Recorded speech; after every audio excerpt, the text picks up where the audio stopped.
Extensive question के लिहाज से ये टॉपिक अहम तो है ही है, लेकिन इसमें से बहुत ही इंपॉर्टेंट शॉर्ट क्वेश्चन और एमसीक्यूज आपसे पूछे जा सकते हैं।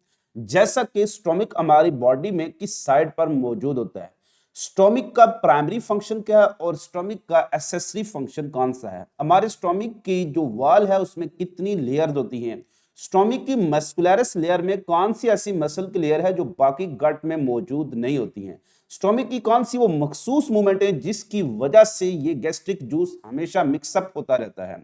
गैस्ट्रिक जूस क्या है और उसकी कंपोजिशन क्या है, गैस्ट्रिक ग्लैंड में कौन से सेल सबसे ज्यादा पाए जाते हैं और कौन से सेल सबसे कम पाए जाते हैं, गैस्ट्रिक ग्लैंड में कौन से सेल हैं एचसीएल पैदा करते हैं और वो कौन से सेल हैं जो स्टोमिक को डाइजेशन से बचा रहे होते हैं, गैस्ट्रिक सिक्रेशन कंट्रोल कैसे होती है और and product of digestion in stomach होगा क्या, क्या स्टोमिक का प्राइमरी फंक्शन प्रोटीन डाइजेशन है या फिर ये इसका प्राइमरी फंक्शन नहीं है। ये सारे क्वेश्चन आज हम एंटरटेन करेंगे अपनी इस वीडियो लेक्चर। सो स्टार्ट करते हैं हम इंट्रोडक्शन से कि व्हाट इज स्टोमिक। अगर आपसे शॉर्ट क्वेश्चन पूछा जाता है कि क्या चीज है ये, तो ये एक इलास्टिक मस्कुलर बैग है। इलास्टिक क्यों, इसमें इलास्टिसिटी होती है और ये लचक जाता है।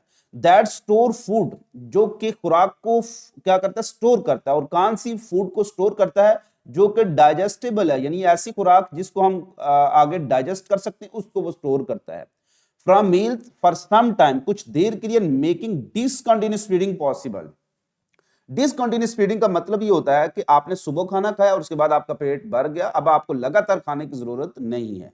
कुछ ऑर्गेनिज्म बिल्कुस एनिमल जिनमें स्टोमिक नहीं होता, जैसे कुछ प्रिमिटिव फिश हैं, वहां पर स्टोमिक एब्सेंट है, जिनको हम साइक्लोस्टोमेटा, हैगफिश या लैम्प्रे कह रहे होते हैं, वहां पर फिर उनको कंटिन्यूस फीडिंग करनी पड़ती है। So our discontinuous feeding become possible because of evolution या ओरिजिन ऑफ स्टोमिक।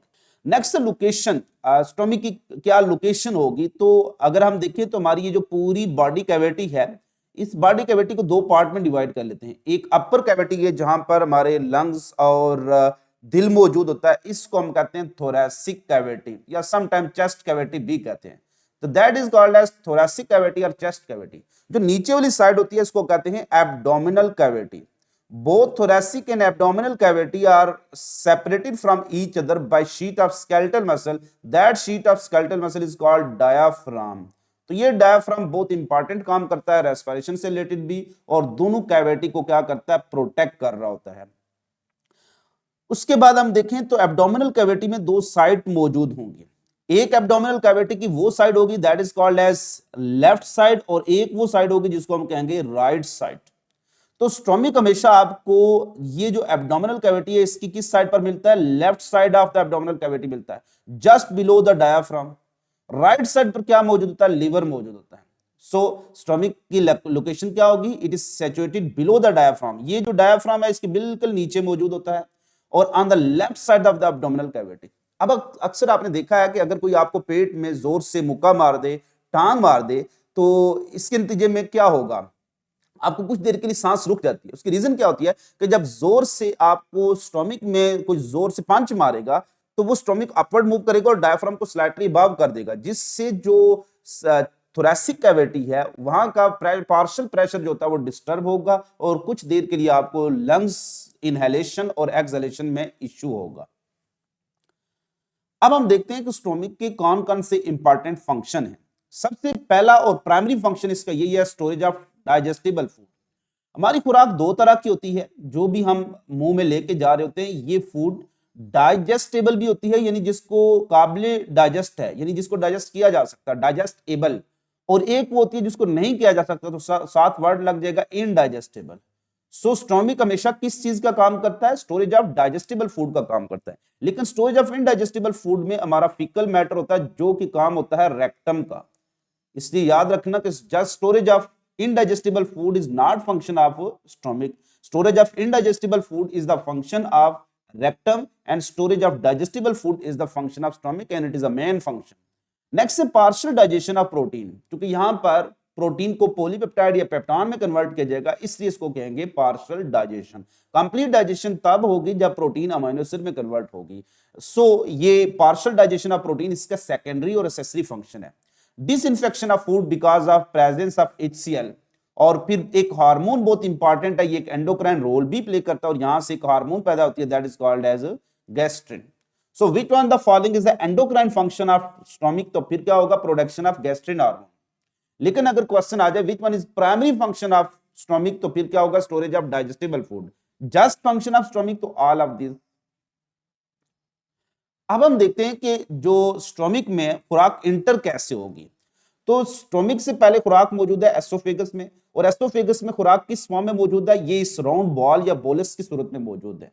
तो जैसे ही पेरिस्टाल्टिक मूवमेंट इस बोलस को धक्के देकर कहां लाती है, कार्डिक स्फिंक्टर तक, तो कार्डिक स्फिंक्टर क्या हो जाता है, ओपन हो जाता है, रिलैक्स हो जाता है, और इसकी वजह से फूड इंटर हो जाएगी स्टोमिक में। So bolus enter into the stomach via relax cardiac sphincter.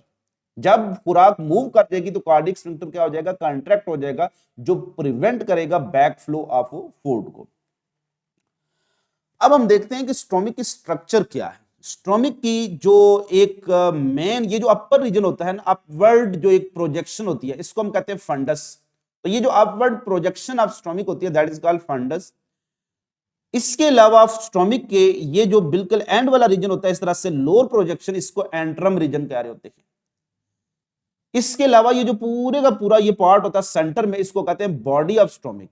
तो शुरू में एक अपवर्ड प्रोजेक्शन है फंडस, एक डाउनवर्ड प्रोजेक्शन है एंट्रम रीजन। फंडस और एंट्रम के बिल्कुल जो दरमियानी एरिया सारे के सारा, इसको हम कहते हैं बॉडी ऑफ फंगस।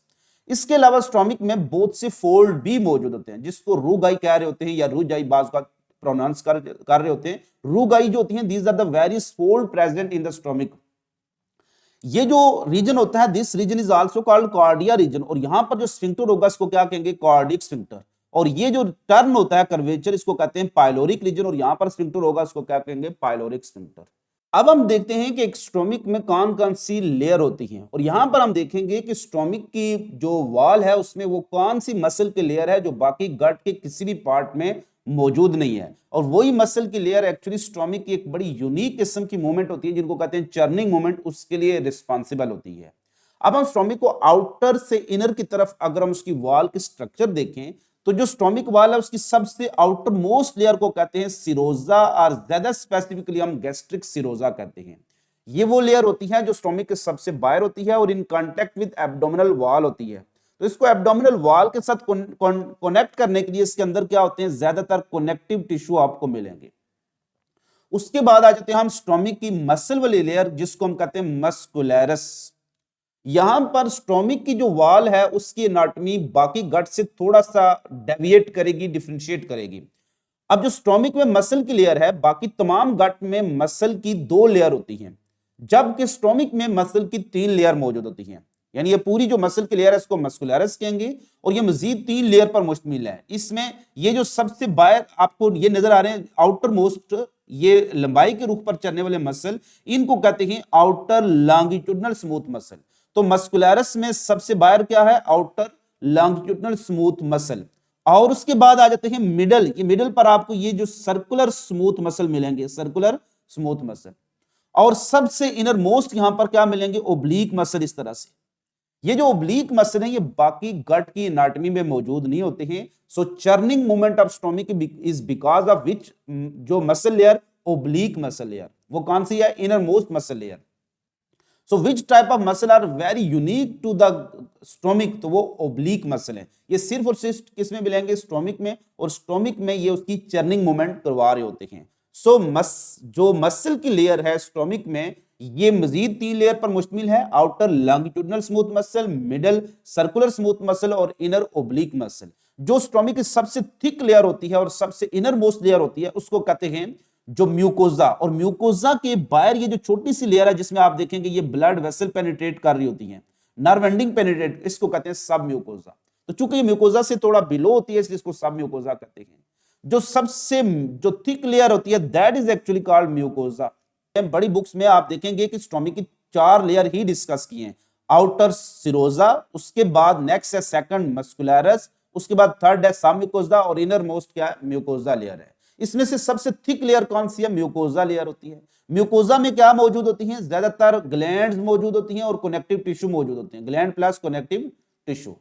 तो inner most layer of stomach is most thick, इसमें ग्लैंड्स मौजूद होती हैं और यही लेयर होती है, कवर होती है किसके साथ, म्यूकस के साथ, जो उसको डाइजेस्ट होने से प्रोटेक्ट करती है। सो डाइजेशन एब्जॉर्प्शन के सारे काम कौन करती है, म्यूकोजा करती है। मूवमेंट से रिलेटेड काम कौन करेगी, वो मस्कुलरस लेयर करेगी, यानी चर्निंग मूवमेंट ऑफ स्टोमिक किस वजह से होंगे, मस्कुलरस की वजह से होंगे। नर्व एंडिंग ब्लड वेसल किसके अंदर मौजूद होंगी, वो सब म्यूकोजा से, और वहां से कैपिलरीज एक्सटेंड कर जाएंगी किसमें, म्यूकोजा के अंदर भी। Inner most layer of stomach की जिसको म्यूकोजा कहते हैं, उसमें कुछ ग्लैंड्स मौजूद होती हैं, तो gland that are present in the innermost layer of stomach are called as gastric gland. अब इन गैस्ट्रिक ग्लैंड की कंपोजिशन अगर हम देखें तो ये एक्चुअली ट्यूबुलर टाइप होती हैं, ये ट्यूबुलर ग्लैंड होती हैं और ये एक्सोक्राइन होती हैं। तो ये जो ट्यूबुलर ग्लैंड आपके सामने नजर आ रही होती है, इसको हम क्या कहते हैं, गैस्ट्रिक ग्लैंड। ये कहां मौजूद होती हैं, some depression within the wall of stomach जो होती है उसको कहते हैं गैस्ट्रिक पिट्स, उन डिप्रेशन में मौजूद होती हैं।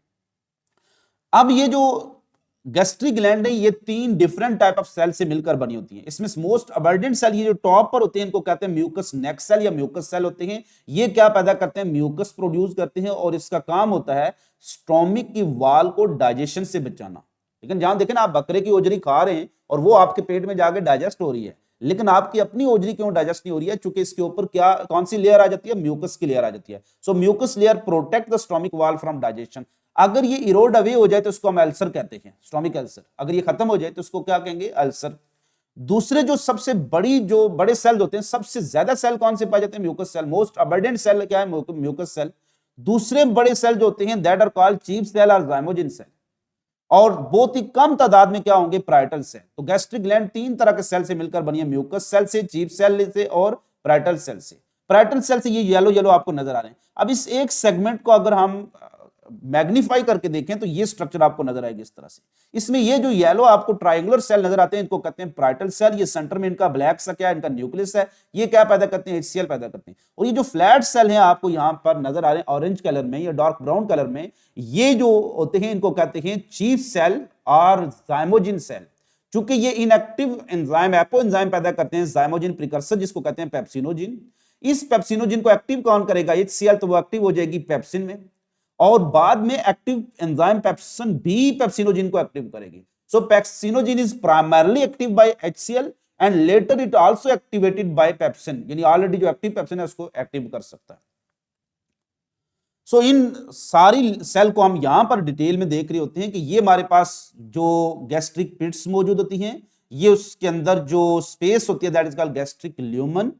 इस पूरी जो इनर मोस्ट लेयर में मौजूद होते हैं that are called as tubular gland. Tube के इनर मोस्ट लेयर को क्या कहेंगे, गैस्ट्रिक ल्यूमन। इसमें ये जो सेल होते हैं these are called mucus cell. Mucus cell के स्ट्रक्चर आप इस तरह से देख सकते हैं, दे सिक्रीट म्यूकस। उसके बाद ये जो चीफ सेल होते हैं ये सेकंड मोस्ट अबंडेंट सेल होते हैं दैट सिक्रीट पेप्सिनोजिन। और थर्ड सेल जो होते हैं that are called parietal cell, जो कि क्या पैदा करते हैं, HCl पैदा करते हैं, सिक्रेट HCl। और कुछ इंट्रिंसिक प्रोटीन जो प्रोटीन्स भी होती हैं जिनको इंट्रिंसिक फैक्टर कहते हैं वो भी प्रोड्यूस कर रहे होते हैं। सो ये एंट्री टेस्ट में क्वेश्चन आ चुका है कि intrinsic factor are produce from which layer of stomach, तो वो हमेशा कौन सी लेयर पैदा करेगी, वो इनर मोस्ट म्यूकोजा ही पैदा करेगी। लेकिन म्यूकोजा में कौन से सेल पैदा करेंगे, वो हमेशा पैराइटल सेल पैदा कर रहे होते हैं। सो डिटेल में हम इसकी स्ट्रक्चर ऑलरेडी डिस्कस कर चुके हैं कि अगर हम इसकी बिल्कुल एक टर्मिनल पार्ट को मैग्नीफाई करके देखें तो इसमें कुछ ट्रायंगुलर सेल बहुत कम मिकदार में जो तादाद में पाए जाते हैं वो पैराइटल सेल होते हैं जो HCl पैदा करते हैं। और ये एक बार MCQ एंट्री टेस्ट में आया हुआ। अब इसको कैसे उसने बनाया था कि यहाँ पर HCl को अगर हम इन सेल को काट के हम क्या लिख दें, इसको लेबल कर दें X के साथ और दूसरे को मैं चीफ सेल को लेबल कर दूं Y के साथ। आपसे क्वेश्चन पूछा गया था which one the following cell produce HCl, तो इसकी आइडेंटिफिकेशन क्या होती है, जो सेल आपको ज्यादा प्रोमिनेंट नजर आती है और कम तादाद में नजर आते हैं वो होते हैं पैराइटल सेल, जिनको X से यहां पर लेबल किया और ये क्या पैदा करेंगे, HCl पैदा करेंगे। सो गैस्ट्रिक ग्लैंड में मोस्ट अबंडेंट सेल कौन से होते हैं, म्यूकस सेल। वो हमेशा उसकी क्या होती है, वो उसकी बिल्कुल टॉप पर मौजूद होती है, ठीक है, उसके जो बेस पर मौजूद होते हैं। गैस्ट्रिक ग्लैंड की बेस पर क्या होते हैं, म्यूकस सेल होते हैं दैट प्रोड्यूस म्यूकस। जो बाकी जो उसकी जो टिप होती है गैस्ट्रिक ग्लैंड की, वहां पर 2 तरह के सेल हैं, second most abundant cell chief cell या zymogen cell that produce inactive enzyme pepsinogen, और तीसरे जो बहुत कम तादाद में सेल होते हैं that are called parietal cell that produce HCl and some intrinsic factor. So next heading हम डिस्कस करते हैं गैस्ट्रिक जूस। अब गैस्ट्रिक जूस क्या होता है, ये एक मिक्सचर ऑफ सिक्रीशन है that is produced by the gastric gland. तो secretion of gastric gland is collectively called gastric juice. Gastric word stomach से रिलेटेड है, तो जो सिक्रीशन है किसकी, गैस्ट्रिक ग्लैंड की, उनको कलेक्टिवली क्या कहेंगे, गैस्ट्रिक जूस कहेंगे। ये शॉर्ट क्वेश्चन आपसे पूछा जा सकता है। ये जो गैस्ट्रिक जूस की सिक्रीशन है, इनको रेगुलेट कौन करता है, ये sense of smell, site and quality of food. यानी आपको अगर अच्छी खुराक की खुशबू आ रही है तो ब्रेन के थ्रू ये गैस्ट्रिक ग्लैंड स्टिमुलेट होती है और वहां से गैस्ट्रिक जूस ज्यादा पैदा होगा। आपको अच्छी किस्म की खुराक नजर आ रही है आंखों से, तो उसके नतीजे में क्या होगा कि आपकी गैस्ट्रिक सिक्रीशन बढ़ जाएंगी, आपके पेट में सिक्रीशन बढ़ जाती है। और quality of food, no doubt, अगर प्रोटीन फूड है बहुत ज्यादा तो वो भी गैस्ट्रिन पैदा करवा के गैस्ट्रिक जूस की सिक्रीशन बढ़ा देगी। और अगर तो बहुत अच्छी क्वालिटी की फूड है तो इससे भी क्या होगा कि आपकी जो डाइजेस्टिव सिक्रीशन है बिल्कुल उस गैस्ट्रिक सिक्रीशन में बढ़ जाएंगी। अब एमसीक्यूज आपसे पूछा जा सकता है, गैस्ट्रिक ग्लैंड, गैस्ट्रिक जूस की कंपोजिशन बताएं। What is gastric juice, give its composition. तो गैस्ट्रिक जूस इज एक्चुअली जो सिक्रीशन ऑफ गैस्ट्रिक ग्लैंड्स हैं that are collectively called gastric juice. इसमें क्या क्या होगा, gastric juice contain number 1 mucus that is produced by mucus cell, number 2 HCl that is produced by parietal cell, और number 3 pepsinogen that is produced by chief cell. एक एक के function को discuss करते हैं। म्यूकस का काम क्या होता है, जैसे मैंने पहले भी बताया कि म्यूकस से थिक सिक्रीशन होती है। ये टॉप पर आप देख सकते हैं, ये थिक सिक्रीशन, तो ये थिक सिक्रीशन होती है, ग्लाइकोप्रोटीन इन नेचर होती है, that cover inside of stomach, जो स्टोमिक के टॉप को क्या कर लेती है, कवर करती है, और इट प्रिवेंट करती है underlying wall from being digestion. ये स्टोमिक के इनर लेयर को आपकी प्रोटीन डाइजेस्टिंग एंजाइम की डाइजेशन से बचा रही होती है। वरना इतना स्ट्रॉन्ग एसिड आपकी जिल्द पर पड़े तो आपकी जिल्द जल जाती है, लेकिन वही स्ट्रॉन्ग एसिड आपके स्टोमिक में मौजूद है लेकिन वो नहीं जल रहा, क्यों, उसके ऊपर म्यूकस मौजूद है, म्यूकस इसको प्रोटेक्ट कर रही है। अब ये लेयर अगर इरोड हो जाए तो उसकी वजह से स्टोमिक अल्सर होता है। नेक्स्ट है HCl, ये हमेशा कंसंट्रेटेड फॉर्म में प्रोड्यूस होता है और इसकी pH होती है वो 2 to 3 तक होती है। बड़ा स्ट्रॉन्ग एसिड है, यानी यहां पर अगर सुई भी आप डाल देना वो सारी की सारी पिघल जाएगी, इतना स्ट्रॉन्ग एसिड होता है, स्ट्रॉन्ग किस्म का एसिड है। तो it is secreted in concentrated form, इसकी pH होती है 2 to 3। इसका प्राइमरी एक्शन ये होता है, इसका प्राइमरी फंक्शन क्या है, it provide acetic medium for the action of pepsin.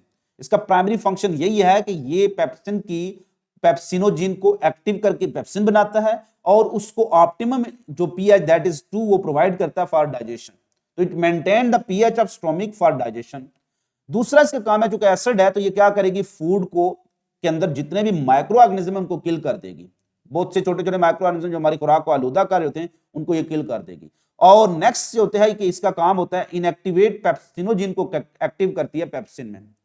तो ये इसके डिफरेंट फंक्शन है, शॉर्ट क्वेश्चन में आपसे पूछे जा सकते हैं, एमसीक्यूज में पूछे जा सकते हैं। What are the function of HCl, what is the primary function, वो हमेशा इसका क्या है, activation of pepsinogen to pepsin and to maintain pH of stomach for the optimum working of pepsin. Pepsin क्या होती है, ये एक एंजाइम है सिक्रेटरी इनएक्टिव फॉर्म, और इसकी इनएक्टिव फॉर्म को जिन कहेंगे, पेप्सिनोजिन। इसके एक्टिव फॉर्म में से जो ओ जिन हटा देंगे तो क्या बच जाएगा, पेप्सिन। तो pepsinogen is activated to pepsin, ये एक्टिव होगी किसमें, पेप्सिन में, when exposed to acidic medium, यानी इसको कौन एक्टिव करेगा, HCl। और बाज का सम ऑलरेडी एक्टिवेटेड पेप्सिन भी इसको क्या करती है, एक्टिव करती है। एक्चुअली HCl पेप्सिन इसमें से कुछ अमीनो एसिड को कट करती है तो ये एक्टिव हो जाती है। पेप्सिन का काम क्या होता है, ये हाइड्रोलाइज यानी डाइजेस्ट करती है प्रोटीन को, जिससे पेप्टान और पॉलीपेप्टाइड जनरेट होते हैं। तो पेप्सिन का मेन काम क्या होता है, कहीं भी आप पढ़ेंगे पेप्सिन, ट्रिप्सिन, काइमोट्रिप्सिन, ये हमेशा इनएक्टिव फॉर्म में पैदा होंगी और इनके इनएक्टिव फॉर्म को इनके आगे जिन लगा होगा, पेप्सिनोजिन, ट्रिप्सिनोजिन, काइमोट्रिप्सिनोजिन, और इनके एक्टिव फॉर्म के आगे पर सिन होगा, पेप्सिन, ट्रिप्सिन, काइमोट्रिप्सिन। काम इनका एक होता है लेकिन इनका मीडियम ऑफ वर्किंग डिफरेंट होती है। जो पेप्सिन है हाईली एसिडिक मीडियम में काम करती है और ये कन्वर्ट कर लेती है। पेप्सिन का काम क्या है, ये कन्वर्ट करती है प्रोटीन हमारी बॉडी में जितनी भी होती हैं इनको पॉलीपेप्टाइड में कन्वर्ट कर देती है या पेप्टाइन में कन्वर्ट कर लेती है। तो ये पेप्सिन का काम है। यही काम किसका है, ये ट्रिप्सिन का भी है और काइमोट्रिप्सिन का भी है। ट्रिप्सिन और काइमोट्रिप्सिन पैदा होंगी पैंक्रियास से, जबकि पेप्सिन पैदा होगी कौन से, स्टोमिक से।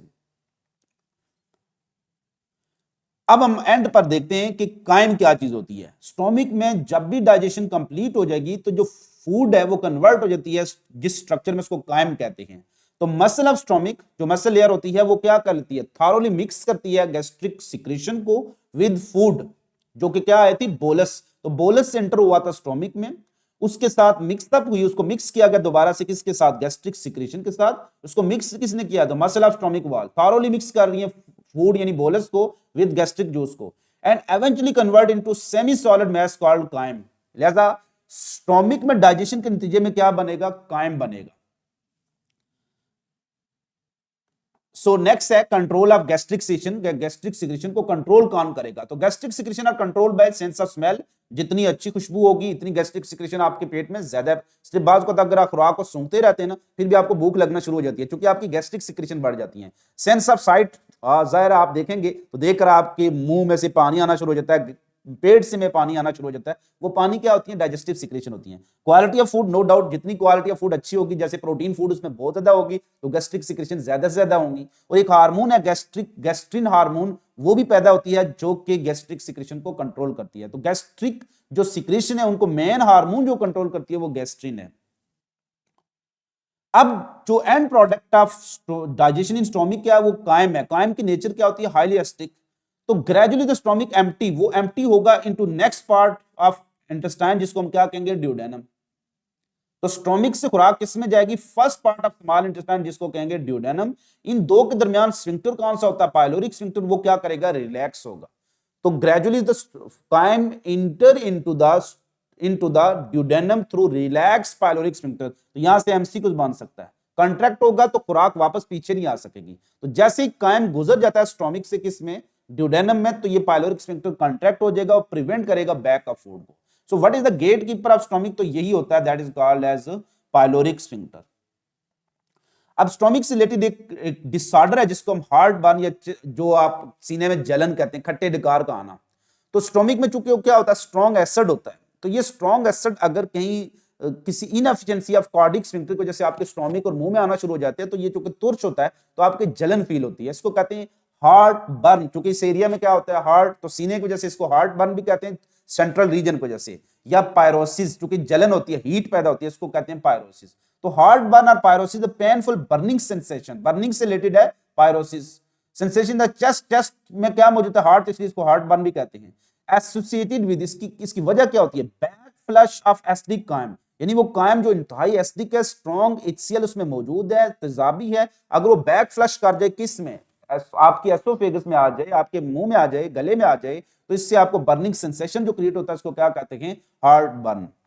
This is due to the overeating, ये बहुत ज्यादा खाने की वजह से होता है, जो डकार खट्टे आना शुरू हो जाते हैं। फैटी फूड बहुत ज्यादा खाने की वजह से होता है। फौरन आप अगर सोगे लेट के खाने के बाद, उस वजह से हो सकता है। या अल्कोहल बहुत ज्यादा इस्तेमाल कर रहे हैं, या कैफीन काफी इस्तेमाल कर रहे हैं, और स्मोकिंग। बिल्कुल, जो कैफीन होती है ना, ये आपकी म्यूकस लेयर को थिन कर देती है, जिसकी वजह से भी आपको ये बहुत ज्यादा जलन पैदा होती है। तो अगर आपके जिस्म में बहुत ज्यादा जलन पैदा हो रही है, पेट के अंदर गर्मी, हीट बहुत ज्यादा पैदा हो रही है, तो चाय और काफी छोड़ दें। Lifestyle changes that minimise heartburn, एक तो पहली बात यह है कि लूज क्लोथिंग का इस्तेमाल करें। अवॉइड फूड एंड ड्रिंक जो ट्रिगर्स, जितने भी आप ये कैफीन या कोल्ड ड्रिंक इस्तेमाल करते हैं, कोल्ड ड्रिंक म्यूकस को खत्म करती हैं, उसको आप अवॉइड करें।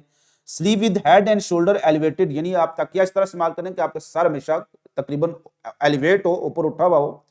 इंजॉय स्मॉलर मोर फ्रिक्वेंट मील, यानी आप थोड़ी तादाद में खाना खाएं, थोड़ी मिकदार में खाना खाएं, ज्यादा ना खाएं, लेकिन आप जो वक्फे वक्फे से खाएं, एकदम नहीं पेट भर लेना आपने। वेट लॉस को मैनेज करें और स्मोकिंग का आप उससे परहेज करें। तो this is all about role of stomach in digestion. उम्मीद करता हूं आपको स्टोमिक से रिलेटेड तमाम कंसेप्ट क्लियर हो चुके होंगे। अगर फिर भी आपका कोई क्वेश्चन है तो आप कमेंट सेक्शन में कमेंट कर सकते हैं। अगर यूट्यूब पर देख रहे हैं तो चैनल को अगर अभी तक आपने सब्सक्राइब नहीं किया तो सब्सक्राइब कर लें। वीडियो का जो लिंक है शेयर कर दें अपने कोलीग्स तक, और फेसबुक पेज पर देख रहे हैं तो मेरे फेसबुक पेज को फॉलो कर दें। खुश रहिएगा, खुश रखिएगा, दुआ में याद रखिएगा।